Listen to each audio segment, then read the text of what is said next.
সপ্তাহ মাস বছর গণনার জন্য এই দিন আল্লাহ রাব্বুল আলামিন পৃথিবী সৃষ্টি করার আগে ধার্য করেছেন। এখন আমরা চৈত্র বৈশাখ বললে হারাম হবে না, জানুয়ারি ফেব্রুয়ারি বললে হারাম হবে না, কিন্তু কেউ যদি বলে জানুয়ারি মাসে 31 নাইটে মঙ্গল হয়, এটা হবে শিরক, এটা হবে হারাম। যদি কেউ বলে বৈশাখ মঙ্গল আনে, এটা হবে হারাম। কারণ এই বৈশাখ উৎপাদিত হয়েছে সম্রাট আকবরের সময়। মানুষ যখন কৃষি কাজ করত, ওই কৃষকদের জমির কর আদায় করার জন্য, কর আদায় করবে কৃষক, ফসল কাটবে, তারপরে এই কর আদায় করার সুবিধার জন্য এই মাসের উৎপত্তি হয়েছে। অনেক লম্বা ইতিহাস না বলে সংক্ষেপে বলি, কিন্তু যারা এই বাংলার উৎপাদন করেছে তারা কোনোদিন স্লোগান দেয় নাই এই পয়লা বৈশাখ বাঙালি জাতির ভাগ্য পরিবর্তন করে।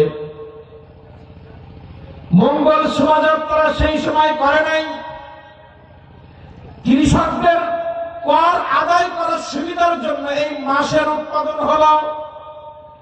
পৃথিবী কোন মানুষের উপকারের জন্য কোন নতুন নিয়ম যদি চালু হয় এবং সেটা উপকারের জন্য, শুধু বলা যাবে না এটা আল্লাহ দিয়েছেন। আল্লাহ রসুল বাদে, সাহাবা ইকরাম বাদে, উলামা ইকরাম বাদে, যারা আমার নবীর উত্তরসূরি তারা বাদে, যে সাধারণ মানুষ যারা কোরআন হাদিস বোঝে না, এমন কোন মানুষ নিজের মতের মতো করে যদি কোন মাস তৈরি করে, কোন সংস্কৃতি তৈরি করে, আর যদি বলে এটা জায়েজ, এইভাবেই চলবে, সেটা হবে হারাম। কিন্তু এর মধ্যে যদি মানুষের উপকার হয়, সেটা ইজমা কিয়াসের আলোকে সেটা জায়েজ হতে পারে। কিন্তু মানুষের তৈরি করা কোনো বিধান দিয়ে বলা যাবে না এই বিধান মানুষের মঙ্গল দেয়, ভাগ্য পরিবর্তন করে। তাহলে আপনাদের কাছে আমি প্রশ্ন করি, কেউ যদি জানুয়ারি মাস বলে এটাই ভাগ্য নির্ধারণ, বৈশাখ মাস বলে যদি বলে এই বৈশাখ মাস মঙ্গল নিয়ে আসে, তাহলে 1500 বছর আগে জনাবে মুহাম্মদুর রাসূলুল্লাহ লাইন নাই,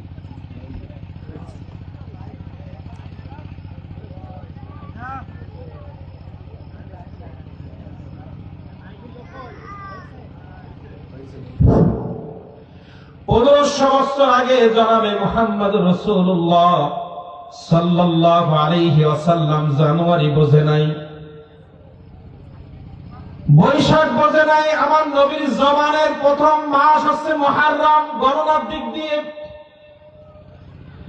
তাহলে আমরা মুসলমান হিসেবে যদি মঙ্গল কামনাই করতে চাই, তাহলে আমার নবীজির বছর গণনার প্রথম মাস মুহররম মাসেই মিষ্টি বিতরণ করতে হবে। এই মুহররম মাসে আমরা কোরআন মাজিদের মাহফিল করি, মানুষকে শরবত বিতরণ করি, মানুষকে খাওয়াই, এখানে ফতোয়াবাজি হয়। কিন্তু পয়লা বৈশাখে এত রেলি হয়, কিন্তু ফতোয়াবাজি হয় না। হয় ফতোয়াবাজি? সমাজে যেটা চলছে, এটা নিয়ে যদি কেউ আল্লাহর প্রদত্ত বলে চালিয়ে যায়, মানুষের বাড়ানো কোন নীতি যদি মঙ্গল আনে এটা বলে, এর বিরুদ্ধে আমরা কথা বলবো, এর বিরুদ্ধে কথা বলবো। কিন্তু আল্লাহ রাব্বুল আলামিন যেটা দিয়েছে এটা আমরা মনে প্রাণে মেনে নিব এবং কাজে পরিণত করব, ঠিক কি না? তাহলে মুহররম হচ্ছে মুসলমানদের বরকতের মাস, কি বলেন? বৈশাখ মুসলমানদের বরকত নয় এবং জানুয়ারি মুসলমানদের বরকত নয়, এটা সমাজের প্রচলন। আমরা বিরোধিতা করছি না, কিন্তু এই মাসে কোনো বরকত নাই। আল্লাহ রাব্বুল আলামিন বলতেছেন, আমরা একটু শুনি রাসূল কারীম সাল্লাল্লাহু আলাইহি ওয়াসাল্লামের একটা কথা ইবনে আব্বাস রাদিয়াল্লাহু তাআলা আনহু বর্ণনা করেন। একদিন আমার নবী মুহাম্মদ রাসূলুল্লাহ এক যুবককে উদ্দেশ্য করে বললেন, হে যুবক, কিছু উপদেশ শোনো। প্রথম নম্বর উপদেশ দিলেন, সর্বপ্রথম খেয়াল করবা আল্লাহর বিধি নিষেধ কিভাবে রক্ষা করা যায়।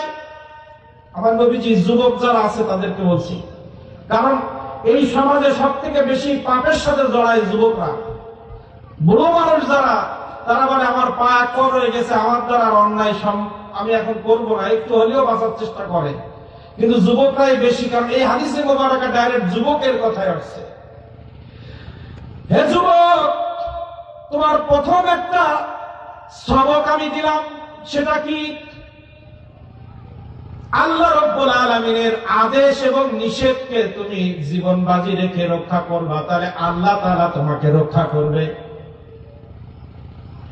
আল্লাহর আদেশ নিষেধকে যদি তুমি রক্ষা করতে পারো, মানতে পারো, আল্লাহ তাআলা তোমার ঈমানকে রক্ষা করবে।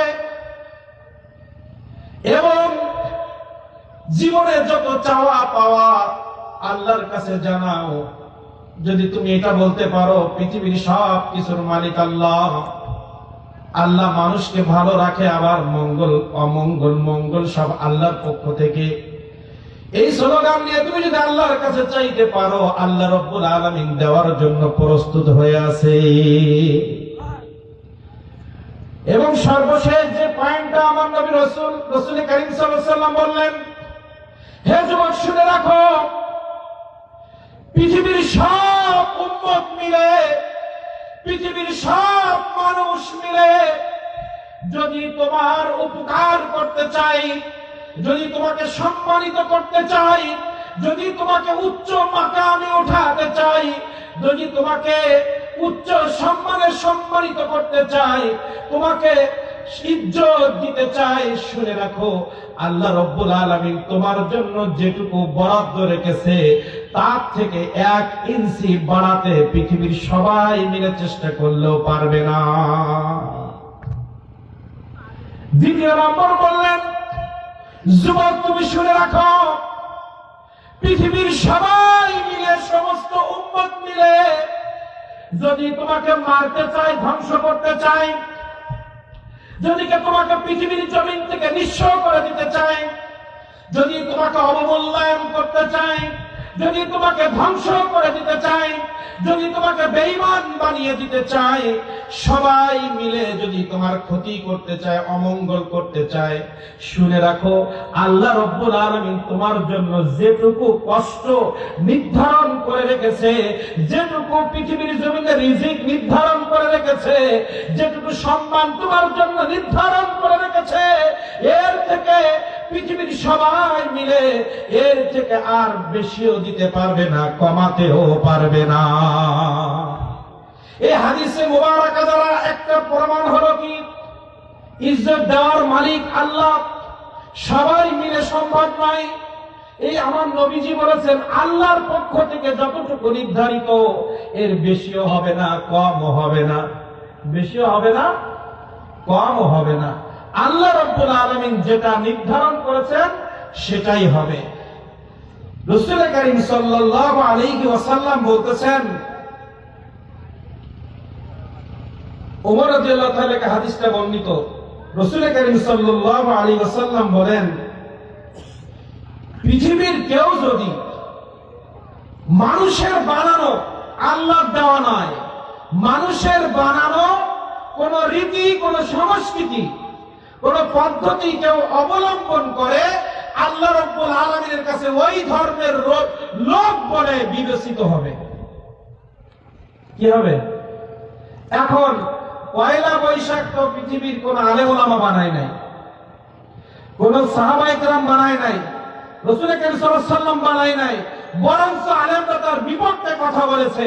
এখন মানুষের বানানো কোন বিষয় যদি বলে, কোন মুসলমান ওই র্যালি বের করে, মঙ্গল শোভাযাত্রা বের করে, পশু পাখির ছবি আঁকিয়ে র্যালি করে, মঙ্গল শোভাযাত্রা যদি করে, হাদিসের ভাষ্য অনুযায়ী রাসূল কারীম সাল্লাল্লাহু আলাইহি ওয়াসাল্লাম বলেছেন ওরা ওই দলের লোক।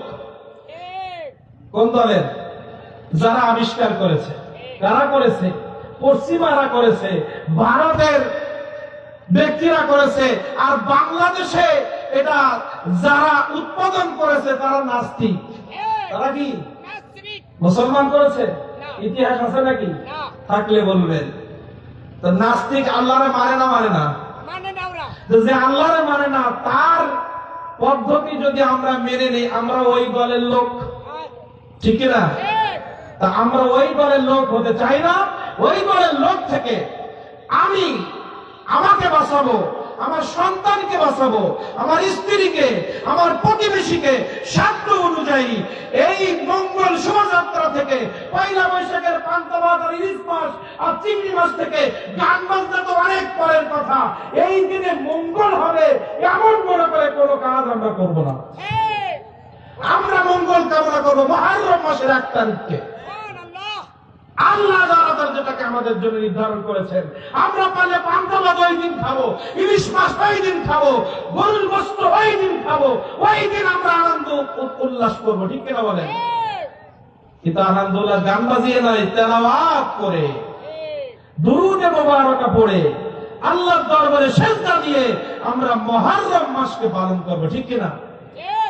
এখন এই বিষয়ে কিছু আলোচনা বলার দরকার ছিল, কারণ আসতেছে সামনে আমাদের অনেক ছেলে মেয়েরা, দেখবেন আমাদের যারা মুরব্বী তারা বলে আমরা ভাইও পান্তা ভাতটা চিনি না, কিন্তু আমাদের ছেলেরা এখন শিক্ষিত হয়ে গেছে, ইউনিভার্সিটিতে পড়ে, কলেজে পড়ে, ঢাকায় থাকে, খুলনায় থাকে, তারা এখন বড় শিক্ষিত হয়ে গেছে। শিক্ষিত হয়ে ঈমান চুরি করে নিয়ে গেছে বিধর্মীরা তাদের। আর আমরা যারা বলি ভাই পান্তা ভাত চিনি না, আমাদের ঈমান এখনো শয়তান নিতে পারে না।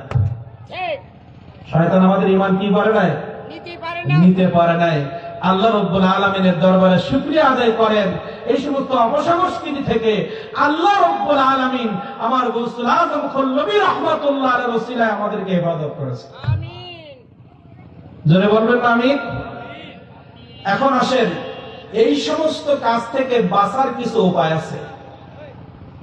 এখন পৃথিবীর মানুষ, আমরা যারা পৃথিবীতে বসবাস করছি মুসলমান, এর বিষয়ে একটু আগে বলে গিয়েছিলেন না, কত 200 কোটি মুসলমান, কিন্তু আসলে আমাদের ইসলামী জীবন আমরা হারিয়ে ফেলেছি। কেন জানেন? আমরা মুখে বিশ্বাস করি আমরা আখিরাতকে মানি, কারণ আখিরাতের মাঠে আল্লাহ রাব্বুল আলামিনের সামনে আমাদেরকে দাঁড়াইতে হবে, কিন্তু আমাদের জীবন স্টাইল যেটা, সেটা বলে যে আমি মুখে আখিরাত মানি, কিন্তু কাজের ক্ষেত্রে আমরা আখিরাত মানতে পারি নাই। যদি আমরা আখিরাত মানতাম, তাহলে বাবা আপনি বলেন আমি আখিরাতে বিশ্বাস করি, আপনার একটা উদাহরণ দেই, ধরেন আমাদের এলাকার থেকে একজনকে বিদেশে পাঠাইলাম,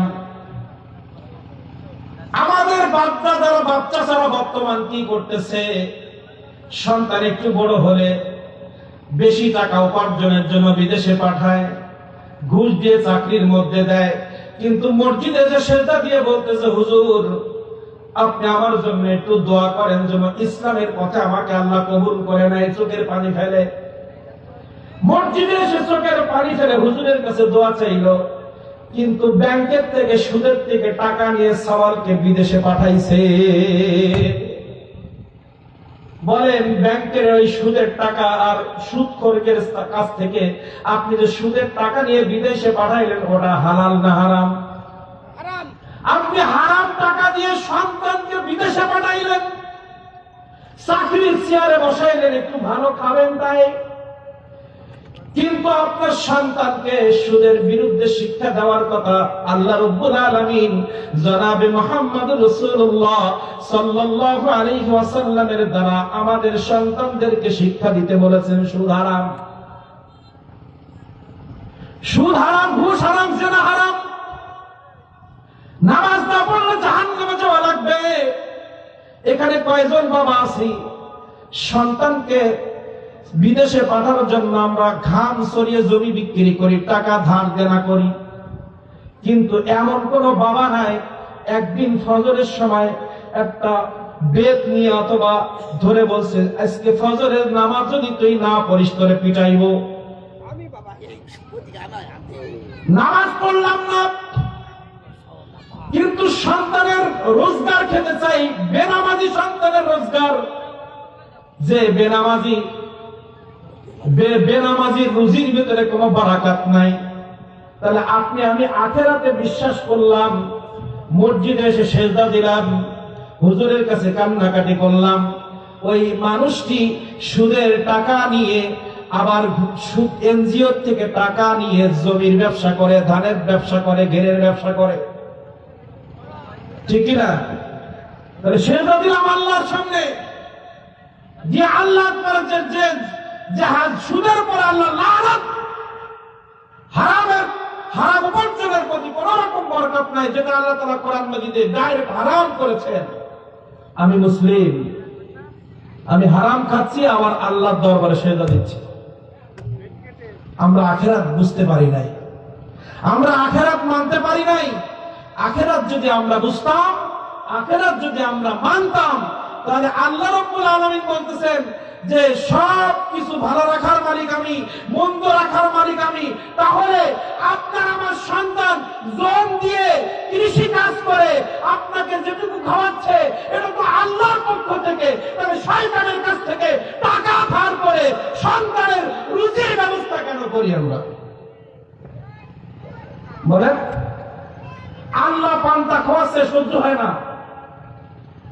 আল্লাহ বলছে পৃথিবীর সবাই মিলে তোমাকে যদি অনেক উপরে উঠাতে চায়, আমি আল্লাহ না দিলে তুমি উঠতে পারবা না। কিন্তু আমরা জোর করে শয়তানের পকেট মেরে ইবলিসের কাছে সেজদায় পড়ে ইবলিসের কাছে কান্নাকাটি করে, ভাই কিছু টাকা দাও, বিপদে আছি। এবার আসেন রিজিকের জন্য, তাই না? ভাত এটা রিজিক না?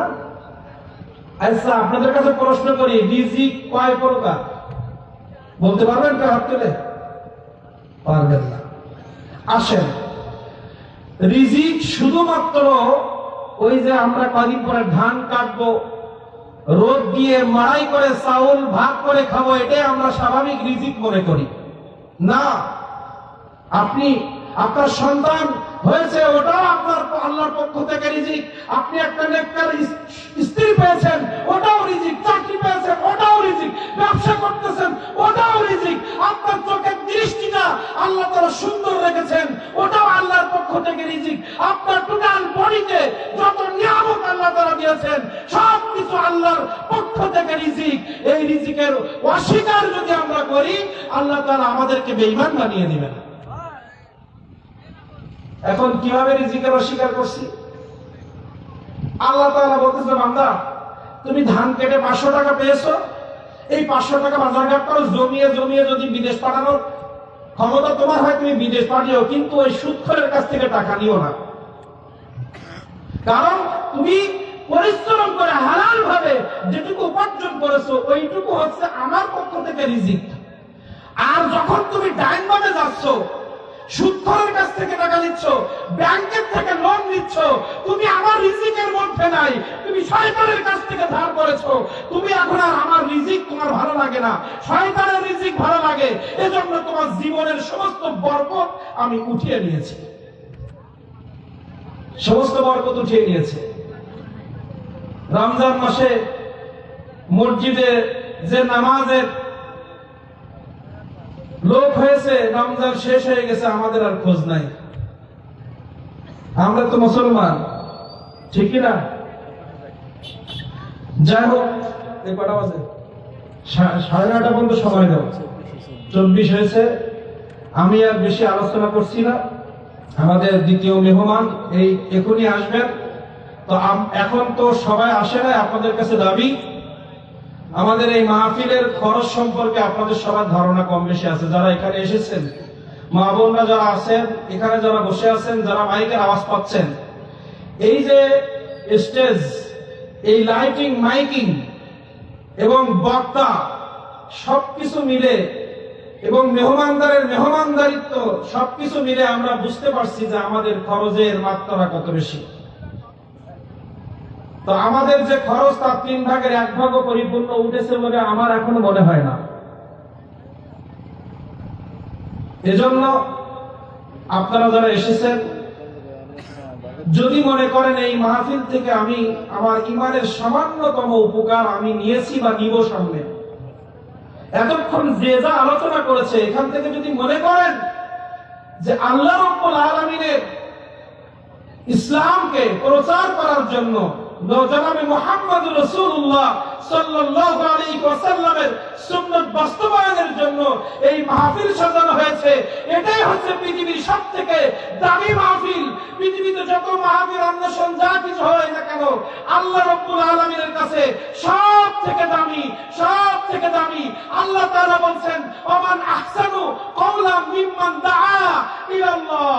আল্লাহ তাআলা প্রশ্ন করেছেন, ওমান আহসানু, আমার কাছে কে উত্তম হতে পারে, কওলাম মিম্মান দাআ ইলাল্লাহ, যে মানুষগুলো আমার কথা বলে, যে মানুষগুলো আমার দিকে মানুষদেরকে ডাকে, ওই মানুষগুলোর থেকে আমি আল্লাহ, আমার কাছে আর কে দামি হতে পারে?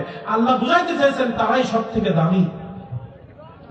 তা আল্লাহর দিকে ডাকার জন্য এই মজলিস যারা সাজাইলেন দীর্ঘদিন ধরে, তাদের হাতকে আমরা মজবুত করি। কারণ এই মাহফিল হচ্ছে একটা ইমানদারের প্রাণ।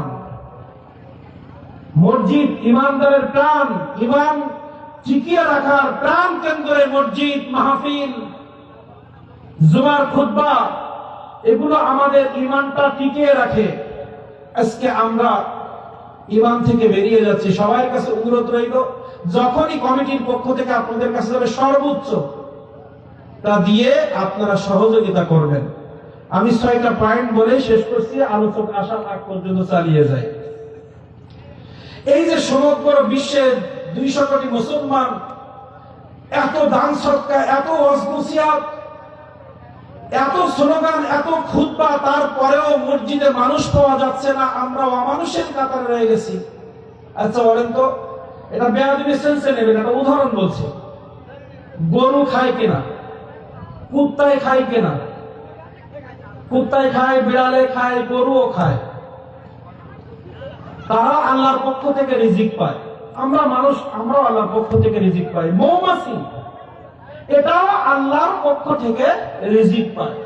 কিন্তু মৌমাছি সম্পর্কে একটা সূরা আল্লাহ তাআলা দিয়েছেন, এবং এই সূরার মধ্যে আল্লাহ তাআলা মৌমাছি সম্পর্কে বলছেন, ওয়াউহা, আল্লাহ তাআলা মৌমাছিকে যখন ওহী করেছেন, এই মৌমাছি, দেখেন মৌমাছির পরে কিন্তু কোরআন নাযিল হয় নাই, কুত্তার পরে কোরআন নাযিল হয় নাই, গরুর পরে কোরআন নাযিল হয় নাই, মানুষের পরে কোরআন নাযিল হয়েছে। কিন্তু একটা পশুর প্রাণীর উদাহরণ দেয় আল্লাহ তাআলাকে কতটুকু তারা মান্য করে। আল্লাহ তাআলা বলছে, আমি মৌমাছিকে বললাম, মৌমাছি তুমি পাহাড়ের, ওই যে পাহাড়ের কিনারায় গিয়ে এমন জায়গায় ঘর বানাও যেন মানুষ ঝিল ছুঁড়ে তোমাকে না মারতে পারে। দেখবেন পাহাড়ের তলদেশে এমন জায়গায় মৌমাছি ওখানে বাসা তৈরি করে মধু উৎপাদন করে, অনেক কষ্ট করে সেখানে যাওয়া লাগে। পাহাড়ের গুহায় মৌমাছিকে আল্লাহ তাআলা চাক বানাইতে বললেন, ঘর বানাইতে বললেন। কেন? বিভিন্ন জায়গায় মৌমাছি চাক করলে মানুষ মধু চুরি করে, মধুটা একটা উপকারী জিনিস।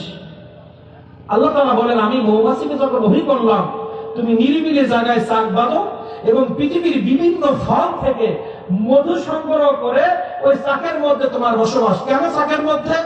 মধুটা সব তুমি খাইবা না, তোমার যতটুকু খাওয়া প্রয়োজন খাইবা, আর ওই চাকের মধ্যে কিছু সংরক্ষণ করবা। কারণ বিভিন্ন ফল বলে না, মধু 100 রোগের ঔষধ বলে না, কেন বলে? বিভিন্ন ফলের থেকে তারা সংগ্রহ করে ওই চাকের মধ্যে যায়। তা বিভিন্ন ফলের বিভিন্ন গুণ আল্লাহ তাআলা বলছে, তুমি কিছু খাইবা আর কিছু চাকের মধ্যে রাখবা, আমার বান্দারা এই মধু খেয়ে উপকৃত হবে।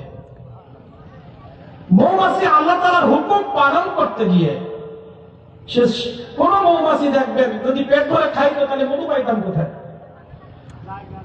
মৌমাছি যদি পেট ভরে খাইতো আমরা মধু পাইতাম না। আল্লাহর হুকুম তারা পালন করে। কুত্তাও খায়, মৌমাছিও খায়, আমরাও খাই। তারাও আল্লাহর সৃষ্টি, আমরা আল্লাহর সৃষ্টি।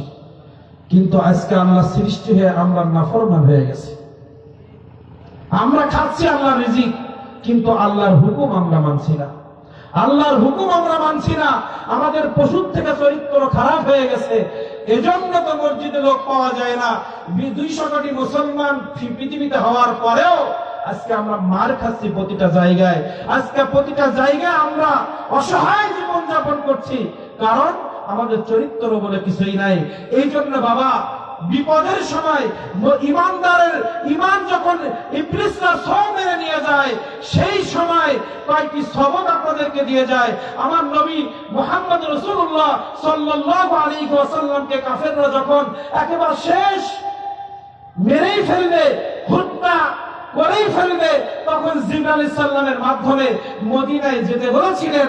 তখন বনি ইসরাইলের এই আয়াতকে আমার নবীকে আল্লাহ তাআলা বলেছিলেন, হে নবী, সুন্নাতা মান কদ আরসালনা ক্বাবলাকা মির রুসুলিনা ওয়ালা তাজিদ, আপনি যে পথে হাঁটতেছেন, কাফেরদের অত্যাচারে আপনি যে মদিনায় যাচ্ছেন, এটা শুধু আপনার জন্য নয়, আমি অনেক প্রত্যেক নবীর জীবনে এমন ঘটনা আমি ঘটিয়েছি। সুন্নাত মানে পদ্ধতি।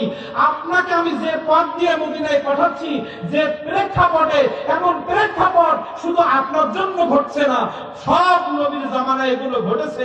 আপনি কিছুদিনের জন্য মদিনায় যান, মক্কা আপনার হাতের মধ্যে আসবে। তবে নবী, আপনি যখন মদিনায় যাবেন, মদিনায় গিয়ে ওয়ামিনাল লাইলি ফাতাহাজ্জাত বিহি নাফিলাতাল লাক, আপনি নামাজ তো পড়েন, আপনি ইবাদত তো করেন, কিন্তু আপনার কাছে দাবি আপনি রাতের একটা অংশে ইস্তারা তাহাজ্জুদের নামাজ আদায় করবেন। আসা রাব্বুকা আইয়াবাতাকা মাকামা মাহমুদা, যদি এই কাজটা করেন, পৃথিবীর সবথেকে সম্মানিত জায়গায় আপনাকে আমি বসাবো। আমার নবী তো সবার থেকে সম্মানী করেই আল্লাহ সৃষ্টি করেছেন। এটা বলার উদ্দেশ্য যে আমার পর্যন্ত যারা তাহাজ্জুদের নামাজ আপনার উম্মত আদায় করবে, আমি আল্লাহ রাব্বুল আলামিন পৃথিবীর জমিনে তার মর্যাদাকে আকাশচুম্বী করে দিব। তাহাজ্জুদের মাধ্যমে পৃথিবীর সমস্ত অপসংস্কৃতি থেকে আমি তার বাঁচানোর ব্যবস্থা করব। তাহাজ্জুদের মাধ্যমে পৃথিবীর সমস্ত অন্যায় কাজ থেকে আমি তাকে বাঁচানোর ব্যবস্থা করে দিব। দ্বিতীয় নম্বর একটি কথা বলি, তেলাওয়াতুল কোরআন। সাহাবায়ে কেরাম আল্লাহ রাসূল সাল্লাল্লাহু আলাইহি ওয়াসাল্লামের দৈনিক কন্টিনিউ একটা আমল ছিল কোরআন মাজিদের তেলাওয়াত। কোরআন মাজিদের এক পৃষ্ঠা হোক, হাফ পৃষ্ঠা হোক, একটা সূরা আপনি আমি যদি রেগুলার তেলাওয়াত করতে পারি, আল্লাহ রাব্বুল আলামিনের কসম করে বলি, আল্লাহ তাআলা সমস্ত অন্যায় কাজ থেকে আপনাকে আমাকে বাঁচার তৌফিক দান করবেন। তৃতীয় নাম্বার জিকরুল্লাহ, আল্লাহ জিকির। কার জিকির? আল্লাহ জিকির। আল্লাহ জিকির, এই তিনটা হচ্ছে এই বডির সাথে সম্পর্ক। এই তিনটা কাজ যদি আমরা করি, আর তিনটা বাহ্যিক, সেটা বলবো না, মেহমান আসছে। তো জিকরুল্লাহ কেমন দেখেন, জিকির সম্পর্কে অনেক আয়াত আছে। একটা আয়াত হলো ওয়াসাব্বিহুহু বুকরাতাও ওয়া আসীলা, ওয়াসাব্বিহুহু বুকরাতাও ওয়া আসীলা।